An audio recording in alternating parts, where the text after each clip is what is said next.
I am Hallie, 38 years old. At the Pentagon, I authorize national-level cyber strikes. But at my mother's dining table, I am just an unemployed daughter who needs to be taught a lesson. Colonel Miller, my mother's new boyfriend, just threw my $20,000 secure phone into the kitchen trash can because it vibrated during dinner.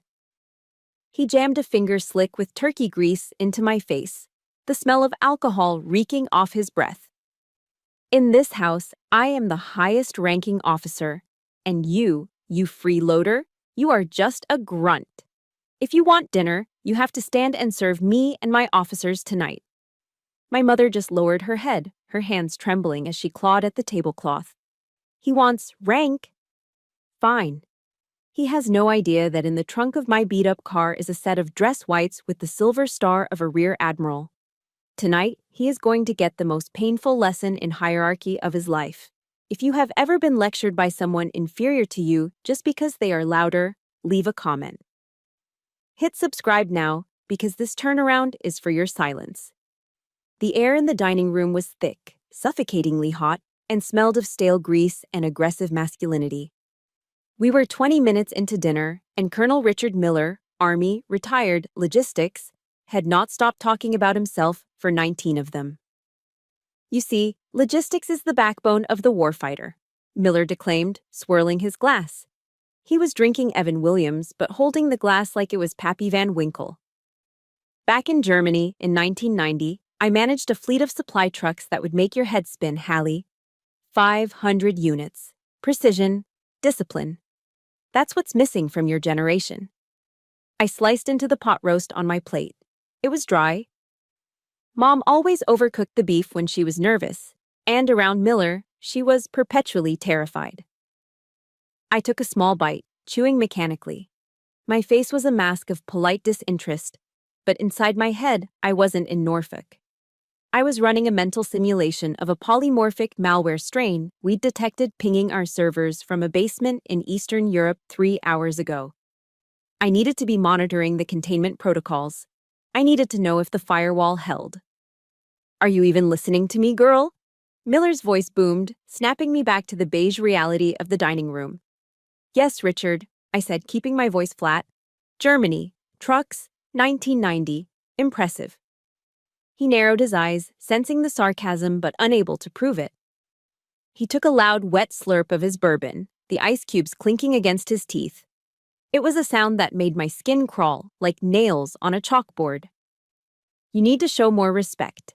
You're 38, driving a rental car, wearing a hoodie to a Sunday dinner. No husband, no career, just drifting.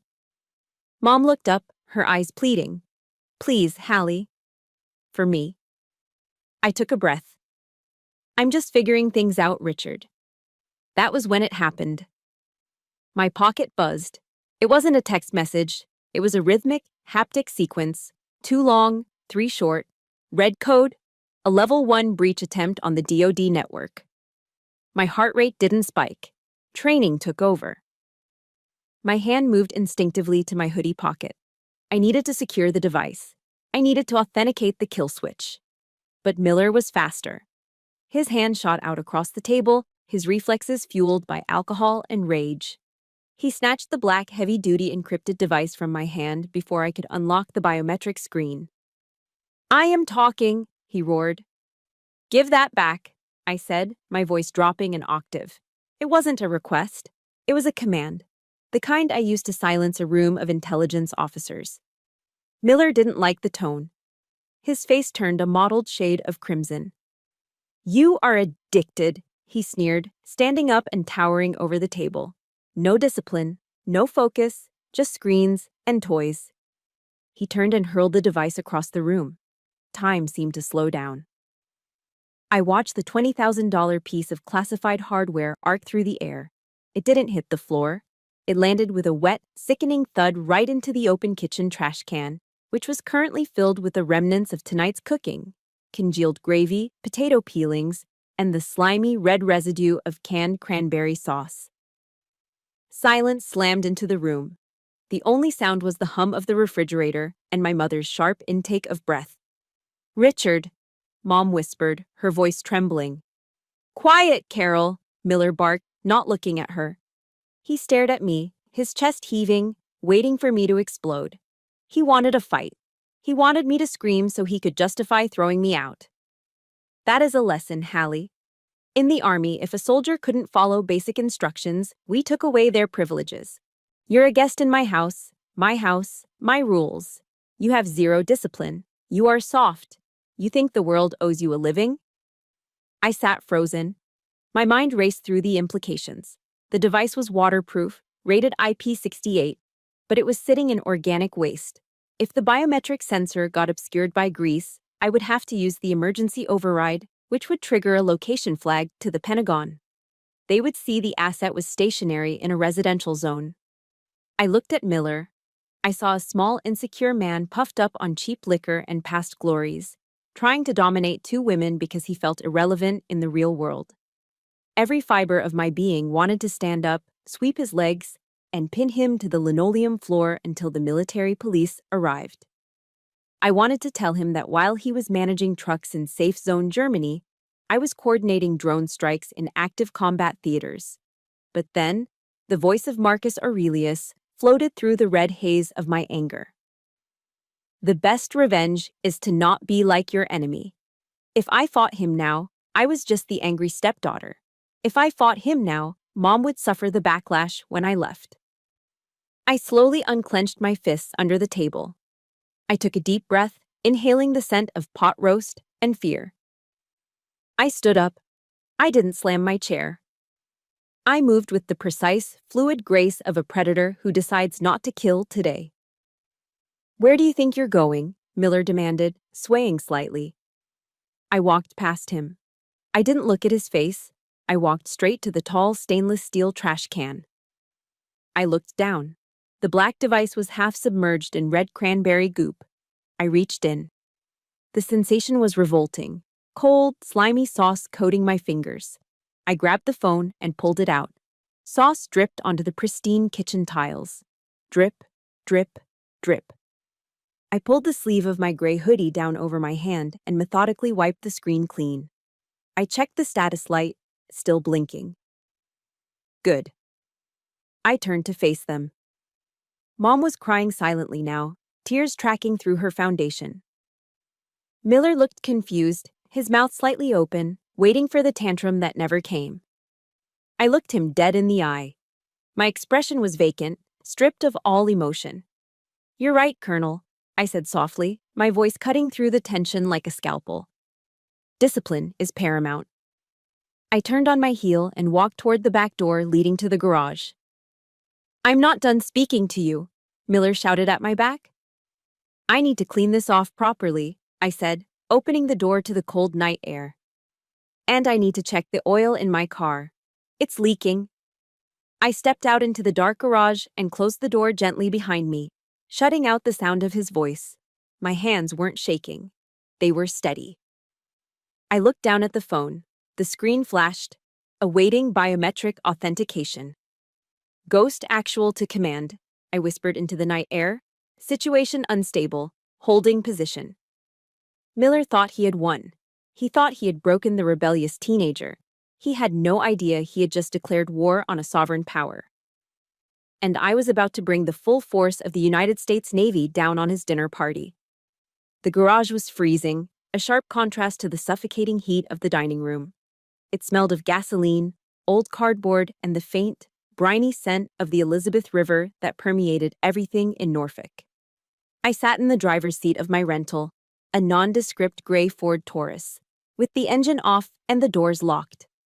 The interior dome light cast a harsh, yellow glow on my hands as I finished sanitizing the phone with an alcohol wipe I kept in the glove box. The cranberry sauce was stubborn, sticky in the charging port, but I finally got it clean. I pressed my thumb against the screen. The biometric sensor read my print and the device unlocked, flooding the small cabin with the blue light of the secure interface. "Ghost actual," I murmured, my voice steady. "Situation contained. False alarm. Hardware integrity confirmed. No extraction required." I waited for the acknowledgement from the automated system at the Pentagon. A single green checkmark appeared. I let out a breath I didn't know I was holding. If I had let that phone stay in the trash, or if Miller had damaged the containment seal, the GPS beacon would have gone active. Within 20 minutes, a black SUV carrying a tactical team from the nearby naval station would have kicked down my mother's front door to recover a classified asset. Miller would have been on the floor in zip ties, which would have been satisfying, but my cover would be blown. To the world and to my mother, I had to remain Hallie the failure, Hallie the drifter. Because Hallie the Rear Admiral, Director of Cyber Warfare Operations, was a ghost. My rank and my work made me a target for foreign intelligence. Anonymity was my armor, and right now, that armor was suffocating me. I shut the laptop, hid the phone under the spare tire in the trunk, and walked back into the house. The kitchen was empty. The trash cans still smelled of wasted food. I could hear the drone of the television from the living room, Miller watching reruns of old war movies, no doubt, and the soft sound of running water from the upstairs bathroom. I climbed the stairs to my old bedroom.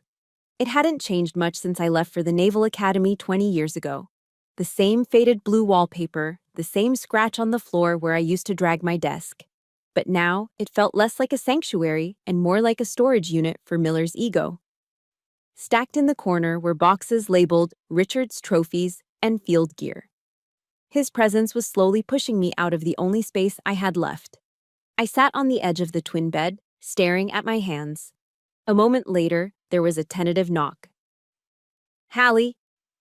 Mom pushed the door open. She had wiped off her makeup, revealing the deep lines of exhaustion etched around her eyes and mouth. She looked smaller than I remembered, her shoulders hunched as if expecting a blow. She smelled of lavender hand lotion, the cheap kind from CVS that she had used since I was a kid. "I brought you some towels," she said softly, placing them on the dresser. She didn't leave. She stood there, wringing her hands together. "I'm sorry about dinner, honey. Richard, he's just passionate. He has high standards." "He's a bully, Mom," I said, keeping my voice low. "He threw my property in the garbage. That's not high standards. That's assault." Mom flinched. She sat down next to me on the bed, but she didn't touch me. She smoothed her skirt over her knees, staring at the floor. "You have to understand," she whispered, her voice trembling. "It's hard for a woman my age in Norfolk. All my friends, their husbands passed away or left. The silence in this house before Richard came along. It was deafening, Hallie. I would sit here at night and the only sound was the refrigerator humming. I felt like I was disappearing." I looked at her, really looked at her. I saw the fear that governed her life, the generational terror of being a single woman in a society built for couples. "He's a colonel," she added, as if the rank excused the abuse. "He takes care of things. He's fixing the roof. He's managing the finances. He's a strong man, Hallie. I need a strong man. I can't do this alone. Please, just bear with him." "For me? I'm not going to let him treat you like a servant," I said. "It's just his way," she pleaded, tears welling up. "He's under a lot of stress. Retirement is hard for men of his stature." She patted my hand, stood up, and left the room, closing the door softly. I sat there for a long time, the anger simmering in my gut. Men of his stature. I stood up and walked over to the dresser where Mom had put the towels. Next to the towels was a small stack of mail she must have brought up earlier and forgotten. My eyes scanned the envelopes. Past due, Dominion Energy. Final notice, Home Depot Credit Services, Virginia ABC Stores, Loyalty Rewards. I frowned. I picked up the Home Depot statement. It was addressed to Carol Campos, my mother. I opened it. The balance was staggering, $12,000 in charges over the last 3 months. Lumber, high-end power tools, a $3,000 outdoor grill. And then I picked up the bank statement. My mother's pension deposit from her 30 years as a school teacher hit the account on the 1st of the month. By the 3rd, it was almost gone. Cash withdrawals, liquor store purchases, consulting fees paid to an LLC I didn't recognize. I felt a chill that had nothing to do with the drafty window. Miller wasn't rich. He wasn't even comfortable. He was broke. He was using my mother's credit, my mother's pension, and my mother's house to fund a lifestyle he couldn't afford. The colonel was financing his bourbon and his fake renovations on the back of a woman who was too afraid of being alone to check her own bank statements. He wasn't a patriarch. He was a parasite. He was gaslighting her into thinking she needed him while he was actively draining her life savings. I walked to the wall that separated my room from theirs. I could hear the muffled sounds of the TV turning off, followed by the heavy rhythmic snoring of Richard Miller. He was sleeping soundly, secure in his kingdom, believing he had successfully cowed the women in his life into submission. I looked down at the bank statement in my hand. My thumb traced the line showing a $400 withdrawal at a liquor store. "You picked the wrong house, Colonel," I whispered to the empty room. I thought about leaving. I could go back to DC, back to my clean, orderly apartment and my high-stakes war games. But if I left, he would bleed her dry. He would leave her with nothing but debt and a broken heart. I folded the statement and tucked it into my pocket. Mom asked me to stay to keep the peace. I would stay. But I wasn't going to keep the peace. I was going to bring a war. I lay down on the bed, staring at the ceiling, listening to the snoring through the wall. I wondered if my silence tonight had been a mistake. Had I enabled him? By not punching him in the face downstairs, had I given him permission to hurt her more? No, I told myself. Intel first, action second. I closed my eyes, but I didn't sleep. I lay there, waiting. I synced my breathing to the rhythm of the house, preparing myself. Tomorrow, I wouldn't be the daughter. Tomorrow, I would be the inspector. And Richard Miller was about to fail his inspection. The digital clock on the nightstand flickered. 11:04 p.m. 6 hours until dawn. Through the wall, the snoring stopped for a moment, then resumed, louder and more arrogant than before. He was sleeping the sleep of the unjust. Enjoy it, Richard. It's the last good night's sleep you're going to get. At 05 hours, the world in Norfolk was still pitch black. The only light came from the orange glow of the street lamps reflecting off the morning dew on the lawn. I was deep in a dreamless sleep, the kind of exhaustion-induced coma that only comes after a day of emotional warfare. Then the sound tore through the silence. Tweet, tweet, tweet. A silver coaching whistle, the kind gym teachers use. It was piercing, shrill, and coming from 3 inches away from my ear. I bolted upright, my heart hammering against my ribs, adrenaline flooding my system before my eyes could even focus. "Rise and shine, sunshine," Miller's voice boomed. He was standing in my doorway, fully dressed in a tracksuit that had been fashionable in 1998, the whistle dangling from a lanyard around his thick neck. Reveille sounded 2 minutes ago. In my unit, you'd be peeling potatoes for a week for this lethargy. I blinked, the red digital numbers on the clock burning into my retinas. 5:02 a.m. It was Sunday. "Get up," he barked, clapping his hands together. "We run a tight ship here. I need the parade boots prepped for the display case, and the crabgrass in the backyard isn't going to pull itself. Move, move, move." 10 minutes later, I was sitting on the cold concrete steps of the back porch, shivering in my hoodie. In front of me sat a tin of black kiwi shoe polish, a cup of water, a bag of cotton balls, and an old, cut-up white t-shirt. Next to them were Miller's parade boots, a pair of Corcorans that looked like they hadn't seen a layer of wax since the Clinton administration. Miller stood above me, leaning against the doorframe, sipping from a mug that said, "Army Dade." The steam from his coffee curled into the cold air, smelling of hazelnut creamer and smug satisfaction. "You know," he started, lecturing to the backyard at large. "General Patton once said, 'A soldier without shiny shoes can't shoot straight.' It's about attention to detail, Hallie, something you clearly lack." I didn't look up. I dipped a cotton ball into the water, squeezed it out until it was just damp, and tapped it lightly into the hard wax. Small circles, I told myself. Tiny, concentric circles. Patton never said that. Patton said, "A soldier who won't save his money is a fool." But I didn't correct him. I just applied the polish to the leather toe cap. I fell into the rhythm. It was muscle memory from the Naval Academy. Plebe summer, Annapolis, 20 years ago. The heat, the screaming upperclassmen, the hours spent making black leather look like obsidian mirrors. My hands knew exactly what to do. Apply wax, work it in, friction, heat.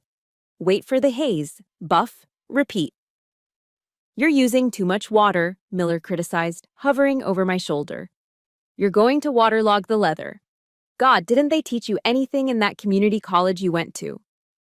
I wasn't using too much water. I was executing a perfect bull polish. I kept my head down, my jaw set so tight my teeth ached. The leather began to transform. The dull, scuffed black surface started to deepen, reflecting the porch light above us. "See?" Miller scoffed, slurping his coffee. "You're too slow. No urgency. In the real army, we did that in 5 minutes." He had been a logistics officer. He managed spreadsheets for truck tires. He probably hadn't shined a boot himself in 3 decades. I finished the left boot. It was flawless. A black mirror. You could count your eyelashes in the reflection on the toe cap. I started on the right one. By the time the sun began to bleed gray light over the fence line, both boots were done. My fingers were stained black, but the boots looked like they belonged in a museum. I stood up, my knees cracking from the cold concrete, and picked them up by the heels. "Done," I said shortly. "Bring them to my study," he ordered, turning his back on me. "Let's see if they pass inspection." I followed him into the house. His study was a small room off the living room that he had converted into a shrine to his own mediocrity. There were photos of him shaking hands with people who looked like they wanted to be anywhere else. But my eyes went straight to the shadow box on the wall behind his desk. It was a glass-encased display of his career, his rank insignia, his unit patches, and his rack of ribbons. I froze. The arrangement was wrong. It was subtle, something a civilian would never notice. But to an '07 Rear Admiral, it was like seeing a stop sign printed in purple. He had placed the National Defense Service Medal, the pizza-stained ribbon that everyone gets just for breathing during wartime, above the Army Commendation Medal. It was a violation of the order of precedence. You don't put a participation trophy above a merit award. It told me everything I needed to know. He didn't respect the uniform. He respected the costume. He was a man who played soldier, who cared more about how the ribbons looked color-coordinated than what they actually meant. "Well," Miller's voice snapped me back. He was sitting in his leather chair, pointing at the desk. "Put them down." I placed the boots on the blotter. They were perfect. The black leather gleamed, capturing the reflection of the ceiling fan above. Miller leaned forward. He squinted. He picked up the left boot and turned it over in his hands. He ran his thumb aggressively across the toe cap, leaving a greasy smudge on the mirror finish I had just spent an hour creating. He frowned. He couldn't find a scratch. He couldn't find a pit. He couldn't find a swirl mark. The silence stretched. His face grew redder. He hated it. He hated that I was competent. He hated that the failure had produced perfection. He stood up, holding the boot. He walked around the desk to where I stood. He looked me up and down, then looked at the boot again. Suddenly, he dropped the boot onto the carpeted floor. Not placed it, dropped it. Then, he took his slippered foot and nudged it, hard, knocking it over so the pristine toe cap scuffed against the wooden leg of the desk. "Sloppy," he sneered. "I can see swirl marks from here, and you missed the welt along the sole. This is amateur hour, Hallie, typical. You do just enough to get by, never enough to excel." He sat back down and picked up his newspaper, dismissing me. "Take them back outside, strip them down, start over, and don't come back in until I can see my face in them." I looked at the boot lying on its side. I looked at the smudge his thumb had made. I wanted to scream. I wanted to tell him that I had inspected sailors on the flight deck of an aircraft carrier who had more discipline in their pinky finger than he had in his entire body. I wanted to rip that shadow box off the wall and shove his order of precedence error down his throat. If you have ever had a boss, a parent, or a partner who purposely sabotaged your hard work just to make you feel small, I need you to hit that like button right now. Leave a comment saying, "I see you," so I know I'm not alone in this. I didn't scream. I didn't correct his ribbon rack. "Yes, Colonel," I said. My voice was devoid of life. I bent down, picked up the boots, and walked out of the room. I walked back to the kitchen, but I didn't go outside. I stopped by the back door. My hands were trembling, not from cold, but from the effort of not breaking his neck. I looked down at my own shoes, cheap, muddy running sneakers. Then I looked at the mirror-shined combat boots in my hand. He doesn't know, I thought. He doesn't know he's poking a tiger. Just then, my pocket vibrated. It wasn't the rhythmic red code buzz from last night. It was a standard text vibration. I set the boots down and pulled out my personal burner phone. The screen lit up with a message from an unknown number. Waffle House on East Little Creek. 20 mics. Come alone. Bring an appetite. I stared at the screen. Only one person in Norfolk used the term mics for minutes and ate at Waffle House on a Sunday morning. I looked back at Miller's study door. He wanted me outside stripping wax? Fine, I'd be outside, just not in his backyard. I grabbed my keys. The colonel could wait. The tiger was hungry. The neon yellow sign of the Waffle House on East Little Creek Road buzzed with a low electric hum, a beacon of grease and sanctuary in the gray morning light of Norfolk. I parked the rental car between a lifted Ford F-150 and a muddy Jeep Wrangler, taking a moment to breathe. The air here didn't smell like Miller's cheap cologne or my mother's fear.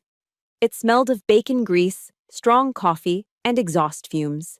It smelled like freedom. I pulled my hoodie down tight and walked inside. The diner was already at capacity. The sound was a chaotic symphony specific to the American South. The clatter of heavy ceramic plates hitting formica tables, the hiss of hash browns hitting the hot flat-top grill, and the waitress yelling orders in shorthand code to the cook line. Order up, all-star, scrambled soft, scattered, smothered, and covered. I scanned the room. In the far corner booth, facing the door, always facing the door, sat Grandpa Frank. At 80 years old, Frank looked like he was carved out of granite that had weathered a few storms. He wore a faded blue ball cap with gold lettering, USN retired. He was a former Master Chief Petty Officer, an E9. In the Navy, admirals might command the fleets, but Master Chiefs run them. He sat with perfect posture, nursing a black coffee, his eyes tracking every person who entered or exited the restaurant. I slid into the booth opposite him. The vinyl seat was cracked and taped over with silver duct tape, pinching my thigh. "You look like hell, kid," Frank said, his voice a gravelly rumble. He didn't smile, but the crinkles around his eyes deepened. That was his version of a hug. "Good morning to you too, Grandpa," I said, signaling the waitress for a coffee. Miller had me up at 500 polishing his boots. He quoted Patton, incorrectly. Frank snorted, shaking his head. Richard Miller wouldn't know George Patton from a hole in the ground. The man was a supply clerk. I checked his record. The waitress dropped a mug in front of me and poured steaming coffee without stopping her gum-chewing rhythm. "What can I get you, hun?" "All-star special," I said. "Waffle, eggs over easy, bacon, hash browns scattered." "You got it." We ate in a comfortable silence for a while. It was the silence of two people who didn't need to fill the air with noise just to prove they existed. I shoveled eggs into my mouth, realizing how hungry I was. The emotional labor of not snapping Miller's neck was burning more calories than a marathon. "Pass the syrup," Frank said, gesturing to the bottle near my elbow. I reached across the table. As I stretched my arm, the hem of my gray hoodie rode up just a few inches. It was a careless movement, one born of fatigue. I saw Frank's eyes drop. They didn't look at the syrup. They locked onto my right hip. Hidden inside the waistband of my jeans, tucked into a minimalist Kydex holster, was the matte black grip of my Sig Sauer P229. It wasn't a civilian carry piece. It was standard issue for naval intelligence and high-ranking officers in hazardous duty zones. I froze. I slowly lowered my arm and pulled the hoodie back down, but it was too late. The atmosphere in the booth shifted instantly. Frank set his fork down. The grandfatherly warmth evaporated, replaced by the sharp, analytical gaze of a man who had spent 30 years hunting submarines in the North Atlantic. "That's a P229, Frank said softly. His voice barely carried over the noise of the jukebox playing country music. Compact frame, no safety. That's not something you buy at a pawn shop, Hallie. I gripped my coffee mug. It's for protection, Grandpa. Single woman traveling alone. Don't lie to me, he cut in, his tone sharp. I know government issue when I see it. And I saw the way you scanned the room when you walked in. You didn't look for a table, you looked for threats. He leaned across the table, his voice dropping to a whisper. Your mother tells me you're unemployed. She says you're drifting. But drifters don't carry federal hardware and they don't have calluses on their trigger fingers. I looked at him. This was the man who taught me how to fish off the pier at Ocean View. The man who snuck me candy when Mom said no. He was the only male figure in my life who hadn't disappointed me. I decided to trust him. I leaned in, closing the distance between us over the sticky table. I'm not unemployed, Grandpa. I figured, he grunted. Intel? Cyber Warfare Command, I whispered. Frank raised an eyebrow. Officer? I nodded. Lieutenant, he guessed. Lieutenant Commander. I took a deep breath. I looked around to make sure no one was listening. The couple in the next booth was arguing about college tuition. The waitress was yelling about toast. We were safe. Oh, 7, I breathed. Frank froze. His coffee cup stopped halfway to his mouth. He stared at me, his blue eyes widening. He processed the code. 07, Rear Admiral, lower half. In the rigid hierarchy of the United States Navy, a Master Chief, an E9, is a god to the enlisted men. But an 07 is a star in the sky. It meant I outranked every single person on the naval base down the road. It meant I outranked Miller by a margin so wide it was comical. Admiral, Frank whispered, the word feeling strange on his tongue. Yes, Master Chief, I smiled faintly. Slowly, a look of absolute, unadulterated pride washed over his weathered face. It started at his chin, which trembled slightly, and moved up to his eyes, which suddenly grew wet. He looked at me, not just as his granddaughter, but as a superior officer who had climbed the mountain he had spent his life guarding. He started to straighten up, his instinct to stand at attention kicking in. Don't, I hissed, putting my hand on his forearm. Sit down, Grandpa. Please, I'm deep undercover here. To Mom. To Miller. I have to be the failure. Frank relaxed, but his demeanor changed. He looked at me with a profound new respect. He sat taller. Oh, 7, he muttered to himself, shaking his head and chuckling. Holy hell! My granddaughter is a flag officer, and that idiot Miller, that pompous colonel, he has you scrubbing his floors. He thinks I'm undisciplined, I said, stabbing a piece of bacon. He's a fool, Frank spat. He's an 06 who never saw combat, barking orders at an admiral.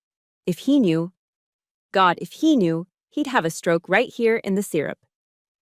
He can't know, I said seriously. Not yet. I need to get Mom out. I need to expose him for the fraud he is, but I can't blow my cover until I have the leverage to crush him completely. Frank nodded slowly. The old Master Chief was back, strategizing. He reached out and covered my hand with his own. His palm was rough, like sandpaper, but warm. You know your Bible, Hallie? He asked. Some of it. Proverbs 17:28, Frank quoted from memory, his voice steady and low. Even a fool who keeps silent is considered wise. When he closes his lips, he is deemed intelligent. He squeezed my hand. You're doing the right thing, Admiral. Let him talk. Let him brag. Let him dig his hole. He picked up his coffee cup and toasted me. Give him enough rope, Hallie, Frank said, a mischievous glint in his eye. Give him enough rope, and that son of a bitch will hang himself before dessert is served. I smiled, genuinely, for the first time in 24 hours. Roger that, Master Chief. We finished our breakfast in a new kind of silence, a conspiracy of two. I wasn't alone anymore. I had backup. And as we walked out into the parking lot, I checked my phone. A text from Miller. Be home by 1400. I'm hosting a dinner party. You're helping. I showed the screen to Frank. He read it and laughed, a dry barking sound. There it is, Frank said, opening his car door. There's the rope. I pulled the Ford Taurus into the driveway at exactly 1400 hours. The house looked normal from the outside, a standard two-story brick colonial in the suburbs of Norfolk. But inside, I knew a storm was brewing. I stepped through the front door and was immediately hit by the chemical sting of lemon pledge. The house didn't smell like home, it smelled like desperation. My mother was on her hands and knees in the foyer, furiously scrubbing a scuff mark on the hardwood floor that I couldn't even see. "Missed a spot, Carol." Miller's voice drifted from the living room. "Presentation is everything. If the perimeter looks sloppy, the command looks sloppy." I walked in. Miller was standing in the center of the room, hands on his hips, surveying his domain. He was wearing khakis and a polo shirt tucked in so tight it looked painful. He looked like every micromanaging middle manager I'd ever fired, but with more hair gel. "You're late," he said, checking his watch. I said 1400, it is 1402. "Traffic on I-64, I lied smoothly. "What's going on, Richard? Why is Mom scrubbing the floor like a recruit?" Miller puffed out his chest. "We are hosting dignitaries tonight, Hallie. Real officers. I ran into Major Henderson at the PX this morning. Good man, young, impressionable. I invited him and two of his captains over for dinner. They need mentorship. They need to hear from someone who has actually led men in the field." I suppressed the urge to laugh. He was inviting active duty officers over so he could hold them hostage with his boring, exaggerated war stories while feeding them my mother's cooking. It was an ego-feeding ritual, nothing more. "That sounds nice," I said neutrally. Miller narrowed his eyes. He walked over to me, invading my personal space. He smelled of aftershave and arrogance. "It's not just nice, Hallie. It is an opportunity. An opportunity for you to see what success looks like. Because looking at you..." He gestured vaguely at my hoodie and jeans. "It's clear you have no idea." "Here we go." "My friend Bob," Miller continued, his voice taking on that lecture tone I loathed. "His daughter, Brenda, she's your age. You know what she does? She's a nurse practitioner. She saves lives. She works 12-hour shifts. She bought her own house last year, a nice house, not a rental." He paused for effect, letting the comparison hang in the air like a foul odor. "And then there's you," he sneered.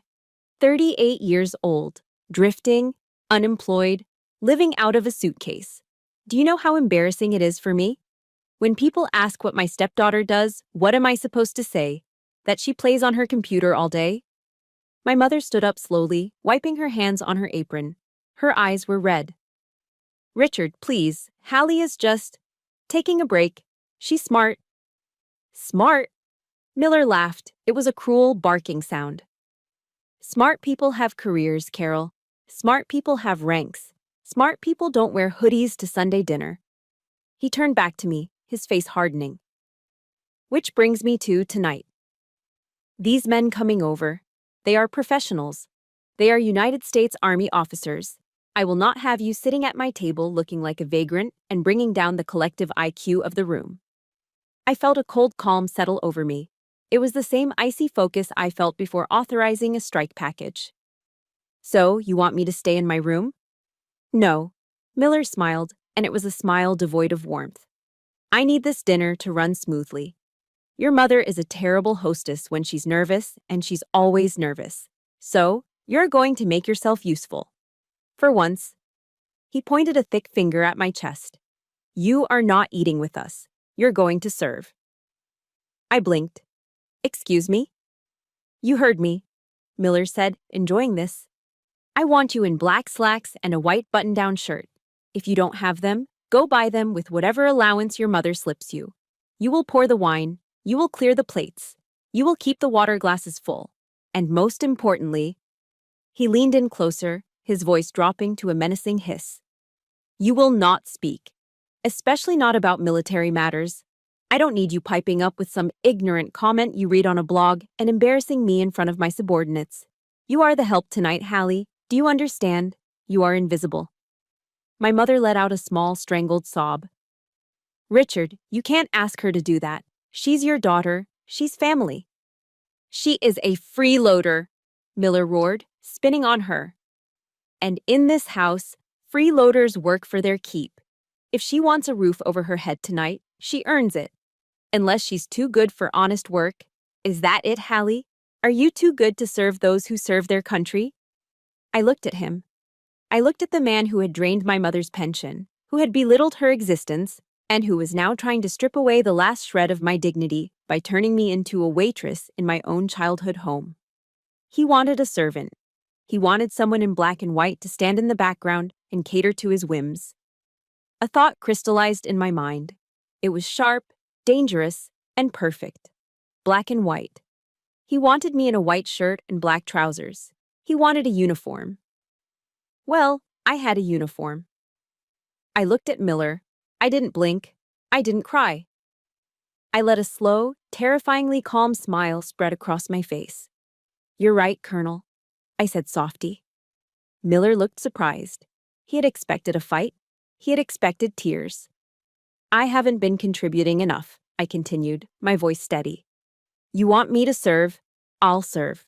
I'll make sure tonight is a dinner those officers will never forget." "Good," Miller grunted, though he looked slightly suspicious of my sudden compliance. "Black and white, hair back, no jewelry, and silence." "Understood," I said. "Silence is golden." I turned to my mother. "It's okay, Mom. Don't worry. I just need to run out for a bit. I need to go pick up my uniform." "Make it quick," Miller snapped, turning back to inspect a dust mote on the television stand.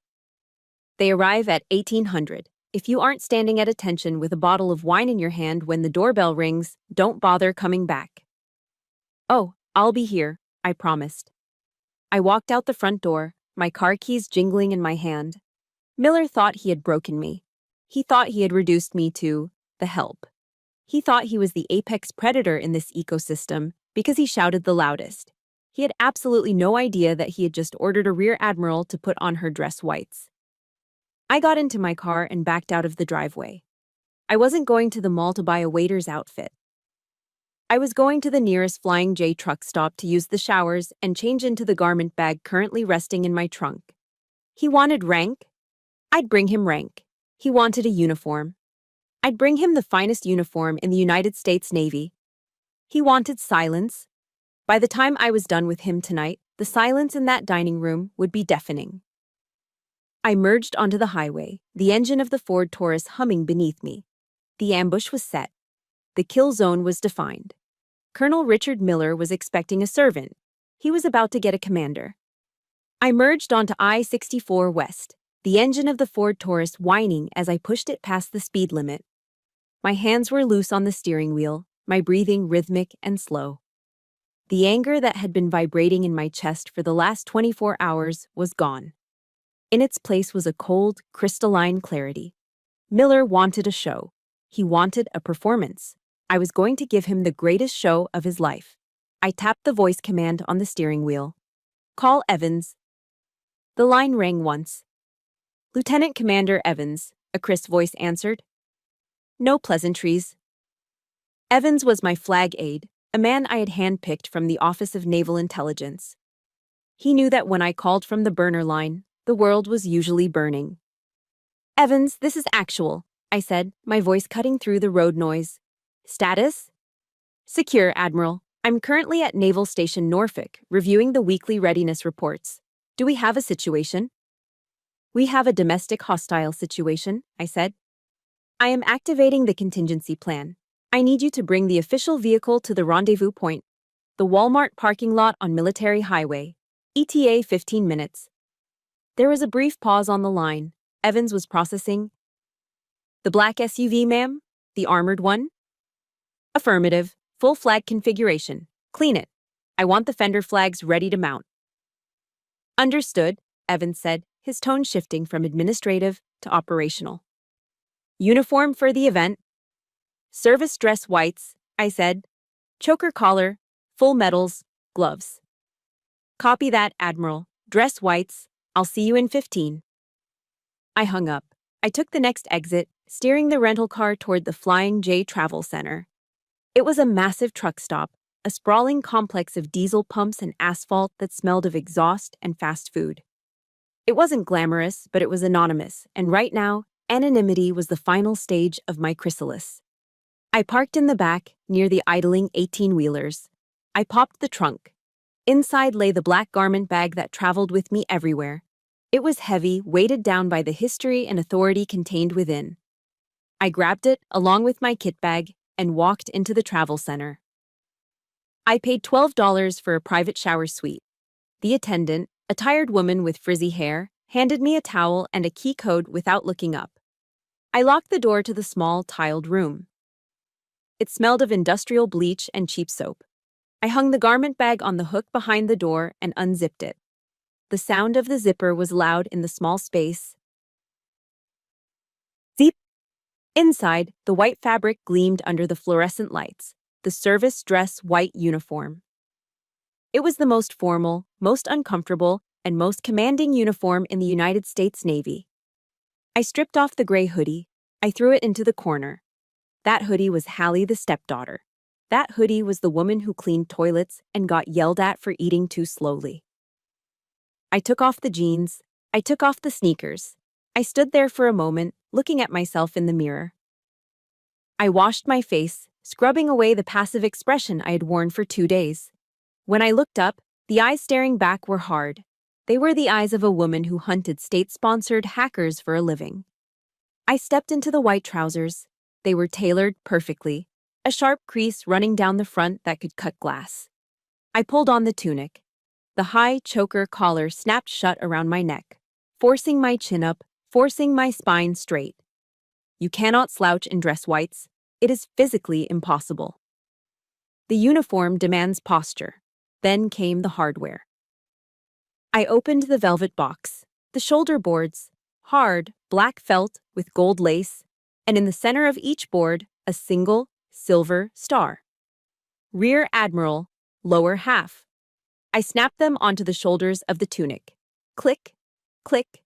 Next, the ribbon rack. 5 rows of colorful silk rectangles.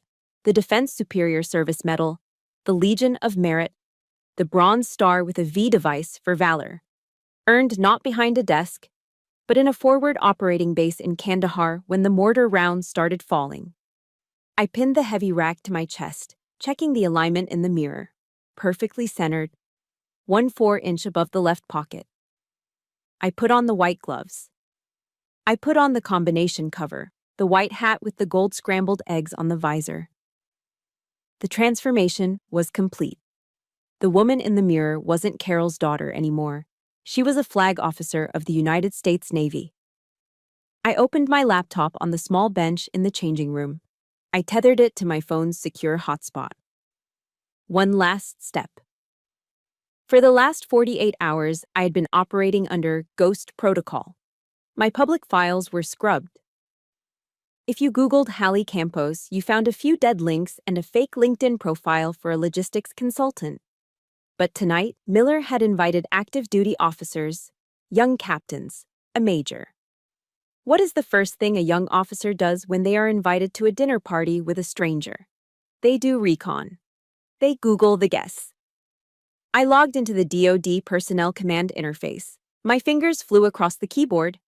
Subject: Campos, Hallie M. Current status, classified, ghost. I clicked the drop-down menu. Select New Status, Public Quinquist, Active Duty. I hit Enter. The screen refreshed. Status updated. Public profile, visible. Now, if anyone searched for me, the first result would be the official Navy biography. Rear Admiral Hallie Campos, Director of Cyber Warfare, Operations, the Pentagon. The trap was baited. The landmine was armed. I packed up the laptop and the civilian clothes. I picked up the garment bag, now light and empty. I walked out of the Flying J. Heads turned. Truckers stopped chewing their sandwiches. A family of tourists froze near the slushy machine. You don't see a rear admiral in full-dress uniform walking out of a truck stop shower every day. I didn't make eye contact. I walked straight to my car, my heels clicking rhythmically on the linoleum. I got in and drove the short distance to the Walmart parking lot.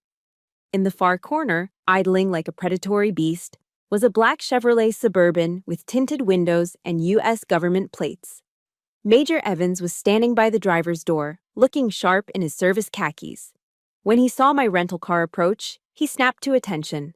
I parked and got out. Evans's eyes widened slightly as he took in the dress whites, but he recovered instantly. He saluted. A crisp, perfect salute. "Admiral," he said. I returned the salute. "At ease, Evans." I tossed my civilian bag into the back of the SUV. "The car is prepped, ma'am," Evans said, opening the rear door for me.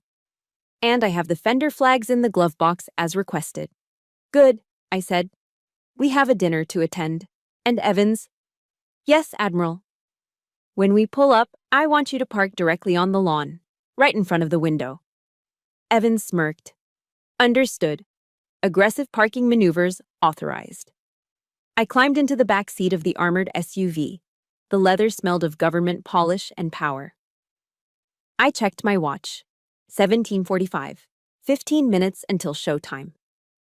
I looked at my reflection in the darkened window. I thought about Miller's face when he threw my phone. I thought about my mother scrubbing the floor. If you have ever had to remind someone exactly who you are after they treated you like you were nothing, I need you to hit that like button right now. In the comments, type, "I am ready" if you are ready to see this bully get what he deserves. I settled back into the seat. "Let's roll, Evans," I said. "Target is acquired." The black SUV roared to life, and we rolled out onto Military Highway. The hunter was coming home. The dining room of the Miller residence was 80 degrees and smelled of overcooked beef and cheap cologne. It was 15 hours. At the head of the table sat Colonel Richard Miller, Reti, holding court like a feudal lord. He swirled his glass of bourbon, Evan Williams that he had poured into a crystal decanter to pass off as something top shelf, and gestured grandly with a lit cigar that he wasn't actually smoking, just using for effect. Across from him sat his captives, Major David Henderson and two young captains, standardized in their dress shirts and polite expressions. They were active duty Army, assigned to the nearby Joint Expeditionary Base. They were polite, professional, and currently enduring the special kind of hell reserved for junior officers forced to socialize with a senior retiree who thinks he's still in command. "You boys have it easy today," Miller boomed, his face flushed with the first two drinks. "Technology does all the work for you. Drones, satellites. Back in my day, in the lead up to Desert Storm, we didn't have iPads. We had maps, compasses, and grit." Major Henderson shifted slightly in his chair.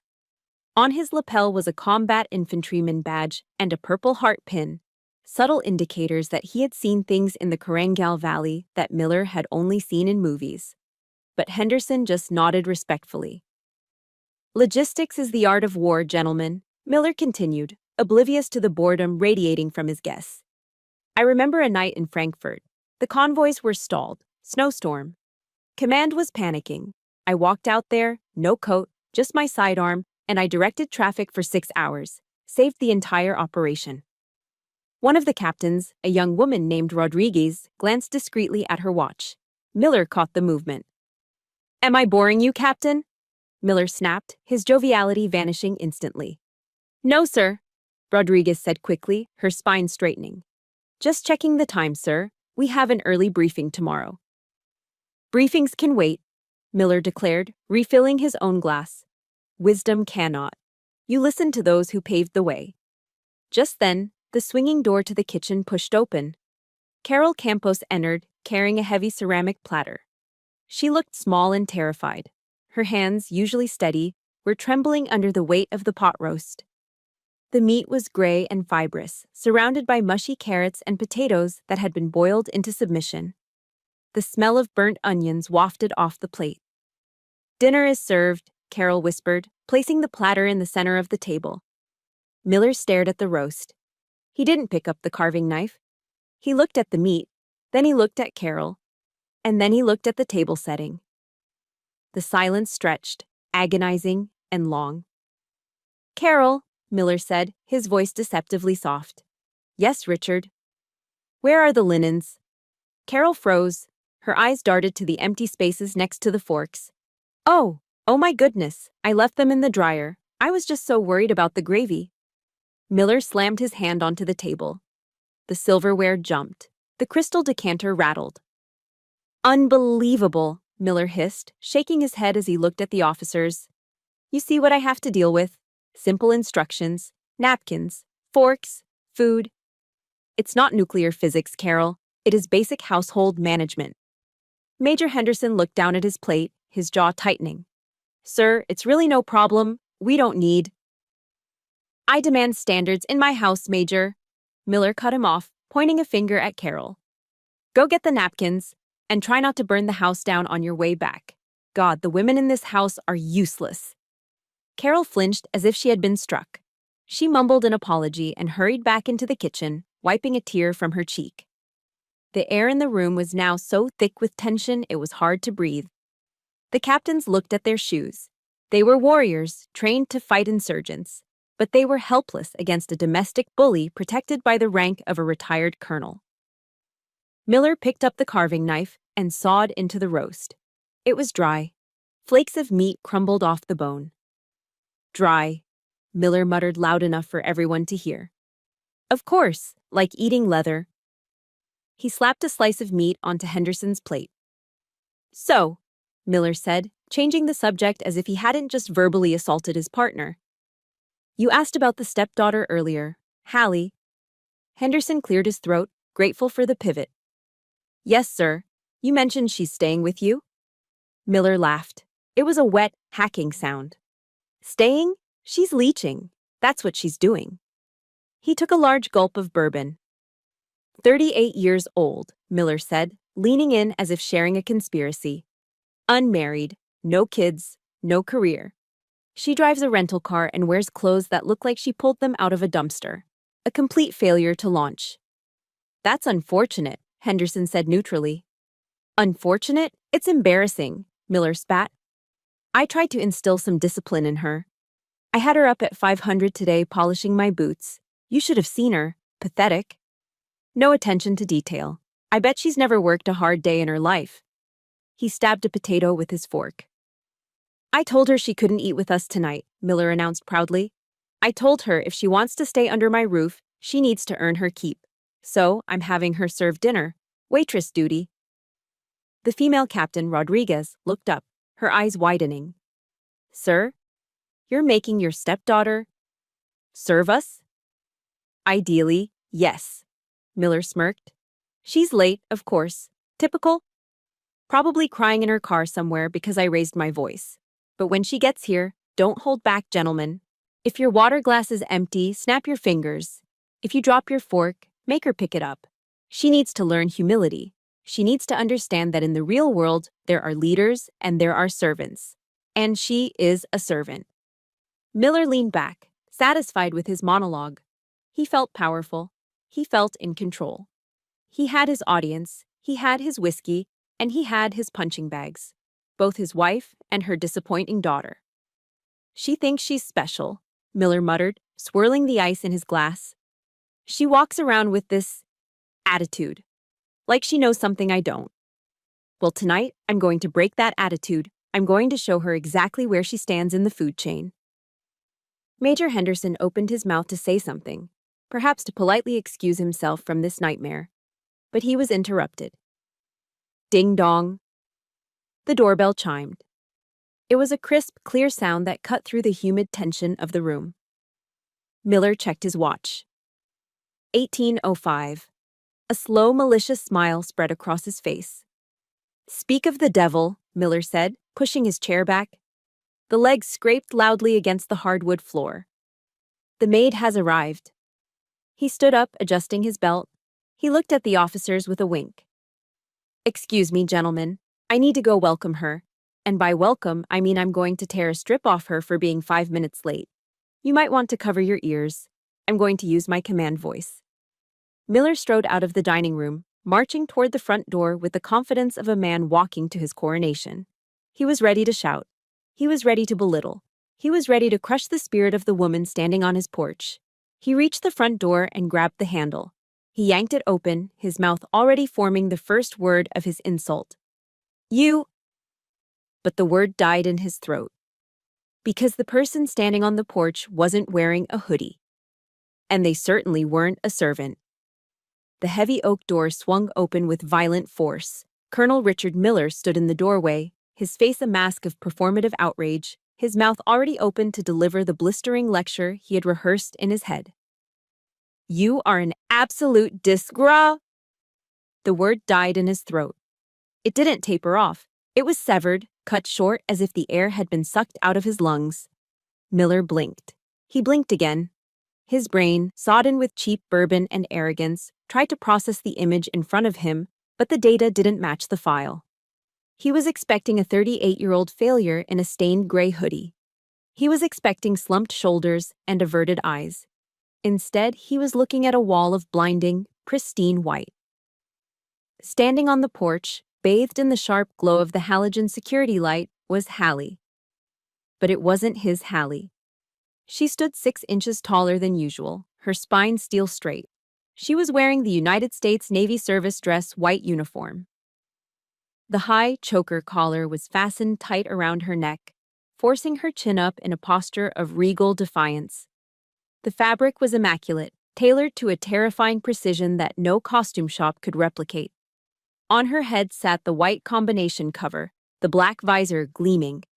And on that visor, Miller's eyes darted to the gold oak leaf embroidery. Scrambled eggs. That wasn't for junior officers. That was for senior command. His eyes dropped to her shoulders.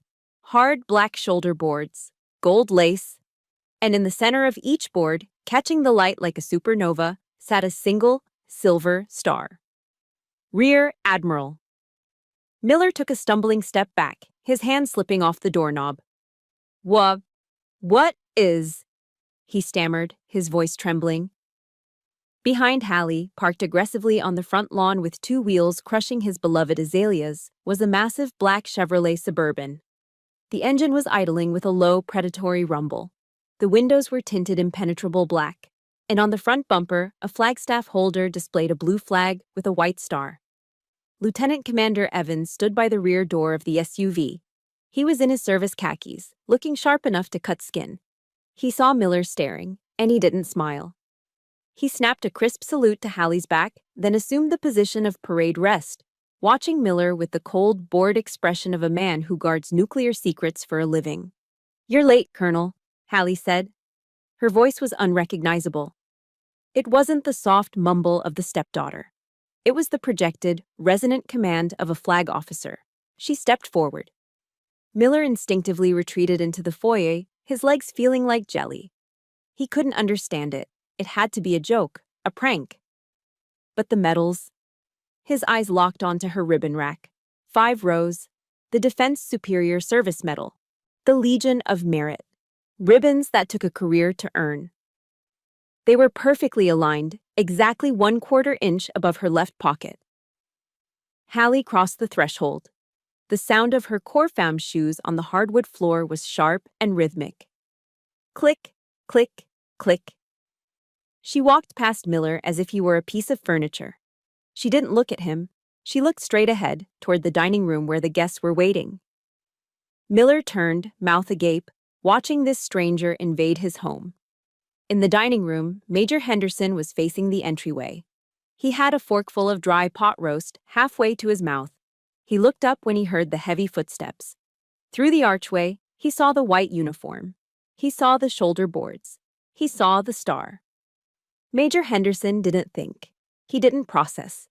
His training, 15 years of Army discipline ingrained into his bone marrow, took over instantly. The muscle memory of a soldier overrides everything, even confusion. The fork clattered onto his plate with a loud clang. Henderson shot out of his chair like he had been electrocuted. His chair tipped over backward, crashing loudly onto the floor, but he didn't flinch. He stood ramrod straight, chest out, chin in, eyes locked forward. "Room! Attention!" Henderson bellowed. His voice was a thunderclap that shook the crystal in the cabinet. The 2 young captains, who had been sipping their water, scrambled. They didn't ask questions. If a major yells, "Attention," you stand up. Chairs scraped violently against the wood as they leaped to their feet, snapping their bodies into the rigid position of attention, arms pinned to their sides, thumbs along the seams of their trousers, eyes fixed on a point on the wall. Even Carol, terrified and confused, stood up, clutching her napkin to her chest. The room froze. The silence was absolute. The only sound was the hum of the refrigerator and the rhythmic clicking of Hallie's heels as she walked into the dining room. She stopped at the head of the table. She stood there for a moment, letting the image burn into their retinas. She was a monolith of white and gold. The room felt smaller with her in it. The air felt thinner. Miller stumbled into the room behind her, looking like a disheveled waiter who had lost his tray. He looked at Henderson standing at attention. He looked at the captains who were sweating, terrified that they were out of uniform in the presence of a flag officer. "Major," Hallie said softly. She didn't yell. She didn't have to. "Admiral!" Henderson barked, his eyes wide with a mixture of shock and awe. "Ma'am!" "At ease, gentlemen," Hallie said.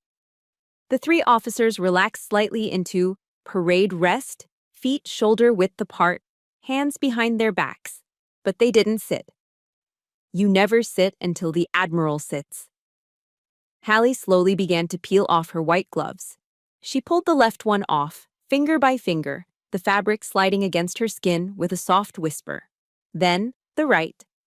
She slapped the gloves into her left palm and placed them neatly on the table, right next to the bowl of mushy carrots. She turned her head slowly to look at Miller.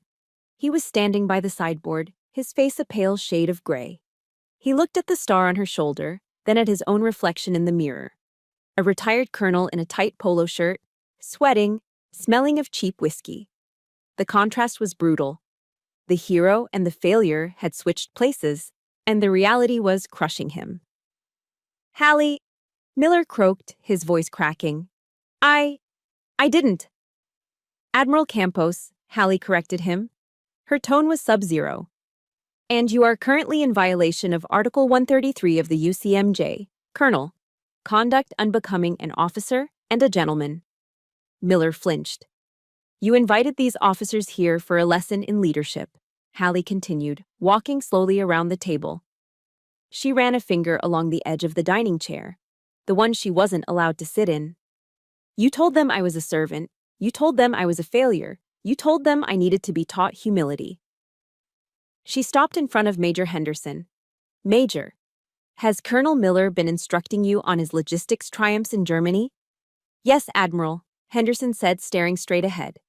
"Did he mention that his command was a supply depot that failed 3 consecutive inspections in 1991? Henderson's eyes flickered. "No, ma'am." Hallie turned back to Miller. He was shrinking. He was physically shrinking against the wall. The legend he had built, the brave colonel, the war hero, the patriarch, was dissolving like sugar in hot water. "I apologize for being late," Hallie said, addressing the room but keeping her eyes locked on Miller. "Colonel Miller told me he needed someone to serve dinner. He wanted black and white. He wanted silence." She stepped closer to Miller. He smelled of fear now. "I decided to wear my own black and white," she whispered, gesturing to her uniform. "And as for silence, I think you've done enough talking, Richard."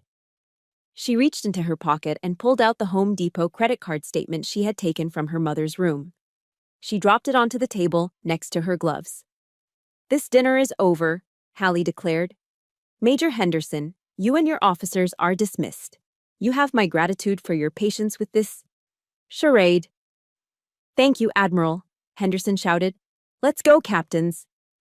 The 3 officers grabbed their covers and practically ran out the front door, desperate to escape the blast radius. The front door slammed shut. Now it was just Hallie, her mother, and the man who had called her a failure. Hallie looked at Miller, who was trembling, clutching the back of a chair for support. The arrogant bully was gone. In his place was a sad, broken old man who had just realized that the servant he tried to crush was the one holding the hammer. Hallie turned to her mother. "Pack a bag, Mom," she said gently. "We're leaving. And we're taking the Admiral's car." The front door clicked shut, sealing the 3 of us inside a silence that felt heavy enough to crush bone. The sound of the officers' cars peeling out of the driveway faded into the distance, leaving only the hum of the refrigerator and the shallow, ragged breathing of Richard Miller. He was leaning against the sideboard, his knuckles white as he gripped the edge of the mahogany wood. The color had drained from his face, leaving it a sickly, pasty gray. He looked less like a colonel and more like a cornered animal, realizing the cage door had just locked. "Hallie," Miller started, his voice trembling. He tried to force a smile, but it came out as a grimace. "Hallie, honey. Listen. It was a joke. A test. You know, the military method, breaking you down to build you up." I didn't blink. I simply took one step forward. The sound of my heels striking the floor echoed like a gunshot. "Admiral Campos," I corrected him. My voice was low, devoid of any warmth. "And you are currently standing before a superior officer while intoxicated, Colonel. In the active fleet, I would have you tossed in the brig for Article 133 of the Uniform Code of Military Justice. Conduct unbecoming an officer and a gentleman. Do not insult my intelligence by calling this a test." Miller flinched. The reference to the UCMJ hit him harder than a physical blow. For a man whose entire identity was wrapped up in his past rank, having the military legal code weaponized against him was his ultimate nightmare. I didn't know," he stammered, sweat beading on his forehead. "Your mother? She never said." "My mother didn't know because I protect my assets," I said, walking slowly toward the dining table. "Unlike you." I picked up the folded piece of paper I had dropped on the table moments ago. It was the Home Depot credit card statement, stapled to the bank records I had printed from my secure laptop in the car. "You talk a lot about discipline, Richard," I said, unfolding the paper. "You talk about logistics, about management. But looking at these numbers, the only thing you've successfully managed is to embezzle $40,000 from a retired school teacher." My mother, who had been standing frozen near the kitchen door, let out a sharp gasp. "What?" I turned to her. "Mom, come here. Look at this." "Hallie, don't." Miller lunged forward, desperation in his eyes. "That's private. That's household business." I didn't even look at him. I just raised my hand, palm out, fingers flat, in a universal gesture to halt. The command authority radiating off me was so intense that Miller stopped dead in his tracks, panting. I handed the papers to my mother. "Look at the dates, Mom," I said gently. "The roof repairs that cost $5,000. There was no contractor. The money was withdrawn in cash at a casino in Atlantic City. The consulting fees for his LLC, they go straight into a private account that pays for his liquor and his cigar club membership." Mom's hands shook violently as she held the statement. She squinted at the lines, her reading glasses slipping down her nose. "Home Depot. $3,000, she whispered, reading the line item. "Richard, you said that was for the lumber to fix the porch." Miller licked his lips, his eyes darting around the room, looking for an exit that didn't exist. It was an investment, Carol. Tools, high-grade equipment. I'm building equity in the house." "You bought a big green egg grill and a patio set," I cut in ruthlessly. "I saw them in the shed. They're still in the boxes. You didn't buy them to fix the house. You bought them because you have a shopping addiction and you're using my mother's pension to fund it." I stepped closer to him, invading his personal space. I towered over him in my heels and cover. "You aren't a provider, Colonel," I hissed. "You're a parasite. You found a lonely woman with a steady state pension and a paid-off mortgage, and you moved in to bleed her dry while treating her like a servant in her own home." Miller slumped. The fight went out of him. He looked at the floor, defeated. The great patriarch, the war hero, the disciplinarian. It was all smoke and mirrors. He was just a sad, broke old man with a drinking problem. I can fix it," Miller mumbled, his voice barely audible. "I'll pay it back. I just need time." "You don't have time," I said. "And you don't have a place here anymore." I turned back to my mother. She was staring at Miller, but the fear was gone from her eyes. It had been replaced by a profound, heartbreaking pity. She looked at the man she thought was her protector and saw him for what he really was, a liability. "Mom, I said, softening my tone. My driver is outside. We are going to the Marriott downtown. I've already booked a suite. We're going to order room service. You're going to take a long bath. And tomorrow morning, my legal team will be here to serve him with an eviction notice and a forensic audit demand. Carol looked at me. She looked at the white uniform, the stars, the strength. Then she looked back at Miller, who was leaning against the wall, looking old and small. He's got nowhere to go, Hallie, Mom whispered. That is a logistical problem, I said coldly. And since he's the logistics expert, I'm sure he'll figure it out. Mom took a deep breath. She looked down at herself. She was still wearing the floral apron she had put on to cook the pot roast. The roast Miller had insulted. The roast she had slaved over. Slowly, deliberately, she reached behind her back and untied the knot.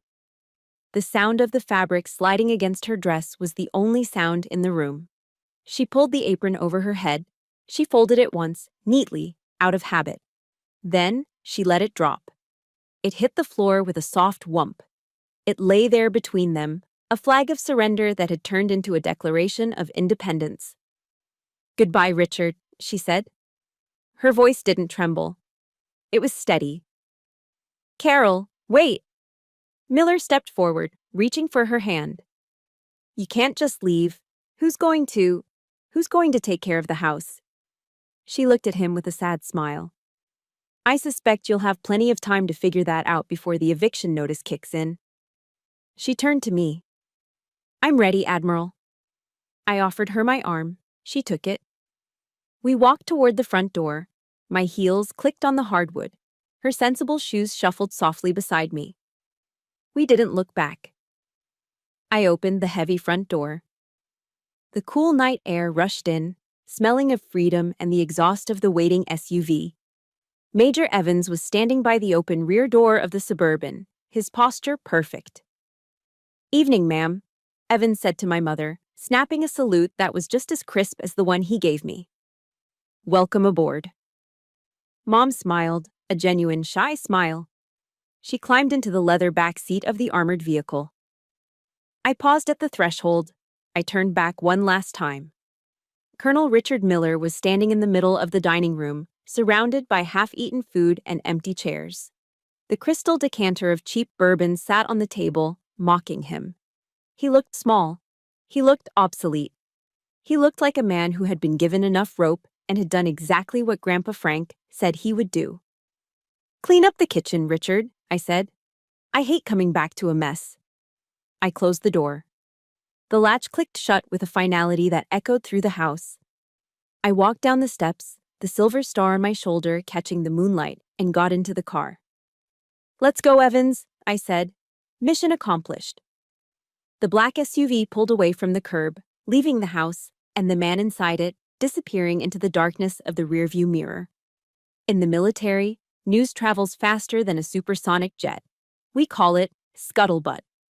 And the story of what happened in the dining room of Colonel Richard Miller spread through the base like wildfire. By the next morning, the tale of the pompous retired colonel who tried to make a rear admiral serve him pot roast had become legend at the officers' club. The 3 junior officers who had fled the scene didn't keep quiet. Why would they? They had witnessed a masterclass in karma. Miller became a pariah. The consulting contracts he had been fishing for evaporated overnight. No one wanted to do business with a man who was currently under investigation for financial impropriety and who had humiliated himself so thoroughly in front of active duty command. I heard through Evans that Miller ended up accepting a full permanent retirement to avoid a deeper probe into his finances. He was left alone in that big, echoing house in Norfolk. The last I heard, the lawn was overgrown. The parade boots were gathering dust, and the only company he had was his bottle of Evan Williams. He had wanted to be the king of his castle, and now he was the sole inhabitant of his own ruin. But I didn't spend much time thinking about Richard Miller. I was too busy watching my mother come back to life. 6 months later, the spring sun was shining over Alexandria, Virginia. I stood on the back patio of the small, charming townhouse I had helped Mom rent. It was only 10 miles from the Pentagon, close enough that I could stop by for dinner, but far enough that she had her own independence. Mom was down in the garden, wearing a sun hat and gardening gloves, pruning a massive bush of blue hydrangeas. She wasn't wearing an apron. She wasn't looking over her shoulder, terrified that she was doing it wrong. She was humming a song by James Taylor, her hands moving with a confidence I hadn't seen in 20 years. She looked up and saw me watching. She smiled, a real smile that reached her eyes. "Hallie," she called out, waving a trowel. "The soil here is amazing. Look at these blooms." I walked down the steps. "They look great, Mom."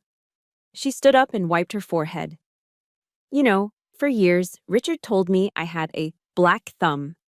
He said I killed everything I touched. He wouldn't let me plant anything in the front yard because he said it would ruin the property value." She looked at the vibrant blue flowers, shaking her head. "I realized something, honey," she said softly. "It wasn't me. It was the environment. You can't bloom when someone is constantly blocking your sun." I hugged her. She smelled of earth and expensive sunscreen, the kind she never used to buy for herself because Miller said it was wasteful.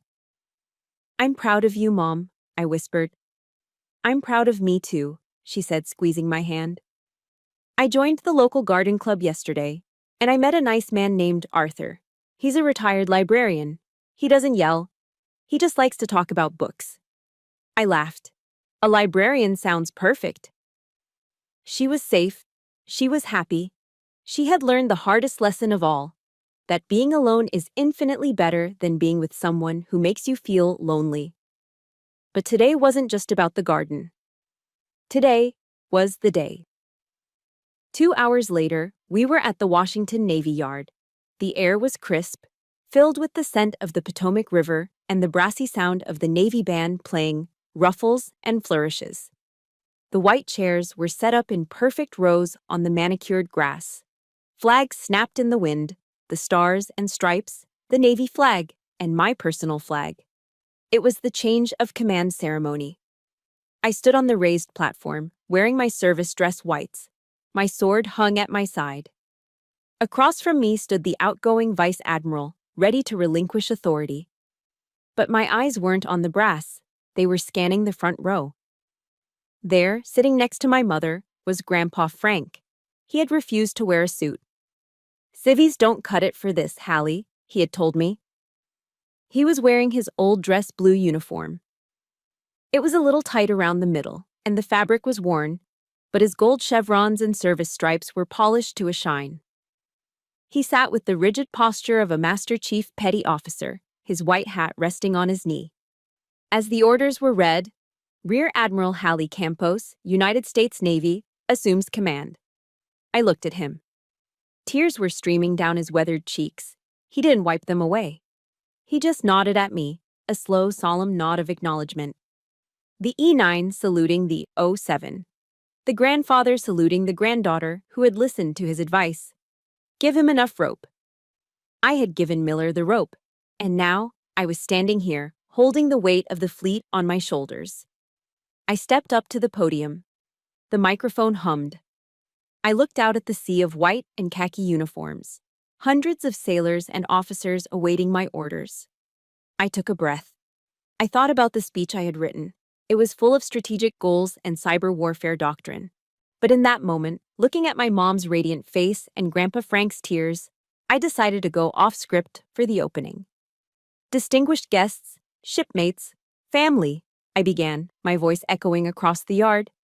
Abraham Lincoln once said, "Nearly all men can stand adversity, but if you want to test a man's character, give him power." I paused, letting the words hang in the air. "I have learned recently that power is not about who has the loudest voice in the room," I continued. "It is not about who can belittle others to make themselves feel big. It is not about demanding respect while giving none." I thought of Miller, alone in his empty house. True power is the discipline to remain silent when a fool is speaking.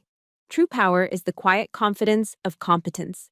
And above all, true power is the ability to protect those who cannot protect themselves. I looked directly at my mother in the front row. "We serve," I said, my voice strengthening. not to be served, but to ensure that freedom and dignity are preserved for everyone, whether that is on the digital battlefield or at our own dining room tables. I snapped the folder shut.